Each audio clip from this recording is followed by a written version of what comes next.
Hello everyone, আসসালামু আলাইকুম। আশা করি আপনারা ভালো আছেন। আজকে আপনাদের মাঝে নতুন একটা ভিডিও নিয়ে আসলাম।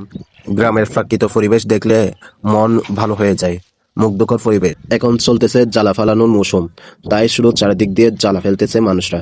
তো আমাদের পরিবারের জমিগুলো লুকানোর জন্য আমিও জমির মধ্যে গেলাম জ্বালা ফালানোর জন্য গেলাম। কিন্তু ট্র্যাক্টর মামা ভালো করে জমিনগুলো সাজ দেয় নেই, সেজন্য ট্র্যাক্টর মামাকে আবার জমিনে আনলাম ট্র্যাক্টর দিয়ে সাজ দেওয়ার জন্য। পরিশেষে আলহামদুলিল্লাহ জ্বালাগুলো অবশেষে ফেললাম। জ্বালাতে পানি থাকলে রোদের কারণে জ্বালাগুলো নষ্ট হয়ে যায়, তাই ছোট ছোট ছেলেরা জ্বালার পানিগুলো ফেলে দিচ্ছে। তো এই ওদের ইয়াগুলো দেখে আমার শৈশবের কথা মনে পড়ছিল।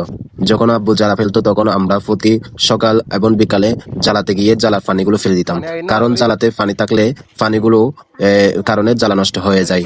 সেজন্য সবসময় চাইতাম জ্বালার পানিগুলো ফেলে দেওয়ার জন্য। তো মাশাল্লাহ এখানে অনেকজনে জ্বালা ফেলছে, কতগুলো জ্বালা এবং লাইক দিয়ে পাশে থাকবেন। আপনাদের ওই লাইক এবং কমেন্টে আমাকে অনুপ্রেরণা দেয় নতুন একটা ভিডিও তৈরি করার জন্য। অবশ্যই আপনারা আমাকে লাইক কমেন্ট শেয়ার দিবেন। আল্লাহ হাফেজ, ভালো থাকবেন। নতুন একটা ভিডিও নিয়ে আবার দেখা হচ্ছে।